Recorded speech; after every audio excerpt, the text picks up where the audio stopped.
تلاوت سکھاؤ، 3 باتیں آپ نے فرمایا اپنے اولاد کو سکھاؤ۔ حضرت علی رضی اللہ تعالی عنہ، ان کا اخلاص اس قدر تھا اسلام سے کہ ایک جنگ ہو رہی تھی، مختصر ہے، میں مختصر کر کے بتا رہا ہوں، ایک جنگ ہو رہی تھی۔ اب جنگ میں حضرت علی رضی اللہ تعالی عنہ نے سامنے والے بندے کو پکڑا اور زمین پر لٹا دیا۔ اتنا غصہ، اتنا اللہ تبارک و تعالی نے حضرت علی کو طاقت عطا فرمائی تھی۔ اب اس شخص نے نیچے سے حضرت علی رضی اللہ تعالی عنہ کے چہرے پر تھوک لیا۔ کیا کر لیا؟ تھوک لیا۔ اب کیا کہ حضرت علی رضی اللہ تعالی عنہ نے انہیں اس وقت چھوڑ دیا۔ وہ شخص کہنے لگا کہ تم مجھے قتل کر سکتے تھے، تم نے مجھے فوراً چھوڑ دیا۔ حضرت علی رضی اللہ تعالی عنہ فرماتے ہیں کہ پہلے میں نے تمہیں پکڑا تھا اسلام کی خاطر، جس کی خاطر؟ اسلام کی خاطر پکڑا تھا۔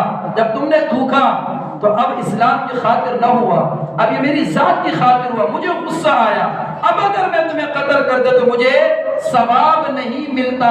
جب وہ شخص حضرت علی رضی اللہ تعالی عنہ کے اس اخلاق کو دیکھتے ہیں، اس وقت وہ شخص مسلمان ہو جاتا ہے اور اسلام کو قبول کر لیتا ہے۔ یہ اخلاص، اس لیے تو کہ پچھلے دنوں میں جو ہے قاری صاحب نے مجھے کہا کہ یہ بندے نے اس بات، یہ بندے نے یہ کہا، اس بندے نے یہ کہا فلانا، انہیں میں نے کہا کہ قاری صاحب اگر کوئی بھی بندہ، کوئی بھی کسی بھی بندے کو میرے ذات سے تکلیف ہوتی ہے تو میں معافی مانگتا ہوں اس سے جا کر، اور اس کے پاؤں پر میں اپنے ہاتھ رکھنے کے لیے تیار ہوں۔ لیکن اگر اسلام کی وجہ سے میرے ساتھ کوئی بغض رکھ رہا ہے، دین کی وجہ سے، تلاوت قرآن کی وجہ سے کہ دین کا کام ہو رہا ہے، اس وجہ سے بغض رکھ رہا ہے، دشمنی کر رہا ہے، تو میں نے کہا 1 مرتبہ نہیں 1000 مرتبہ دشمنیاں کرے، مجھے کوئی پرواہ نہیں، مجھے کوئی پرواہ نہیں، میری ذات سے کوئی تکلیف ہو تو میں تو معافی مانگ لوں گا۔